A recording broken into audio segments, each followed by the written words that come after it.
कि लाख शुक्र उस अल्लाह का जिसने हमें वो नबी अता फरमाया जो बनाया अपने लिए था, भेज हमारे दरमियान थी। उस अल्लाह का जितना भी शुक्र अदा करें वो कम है, जिसे उसने अपनी किबरियाई की तन्हाई को दूर करने के लिए बनाया था, वो नबी हमारे दरमियान भेज दिया। इज्जत इस्लाम के लिए ज़रूरी है कि इज्जत रसूल की जाए। मुसलमानों का हर फिरका नबी तक एक है, झगड़े हमारे शुरू होते हैं नबी के जाने के बाद। कोई सहाबा को मानता है, कोई अहले बैत को मानता है।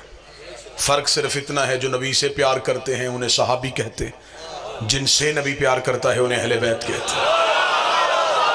जो बोल सके वो ज़हमत फरमा सके।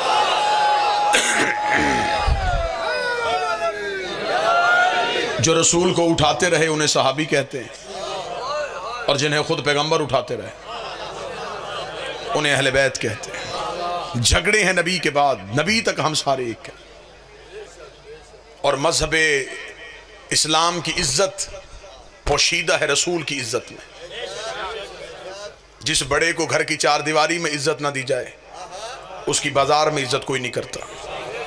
मुसलमानों को चाहिए कि पहले नबी की इज्जत अपने घर में इतनी बढ़ाएं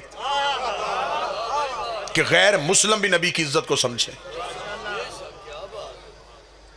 आज नमूसे रिसालत का बिल पास हो, सबसे पहले हम शिया उसकी तायद करेंगे। इज्जत रसूल पे कोई शिया समझौता नहीं कर सकता।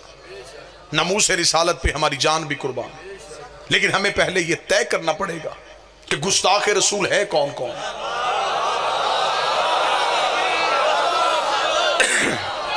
आपके पास गुस्ताख रसूल का म्यार क्या है? शिया मजहब से पूछो तो मैं मिंबर से पढ़ता हूं। जो नबी को 40 साल के बाद नबी समझे वो भी नबी की तौहीन करता है। जो रसूल को दाई का दूध पिलाए वो भी रसूल की तौहीन करता है। जो नबी को जबरील का शागिर्द समझे वो भी नबी की तौहीन करता है।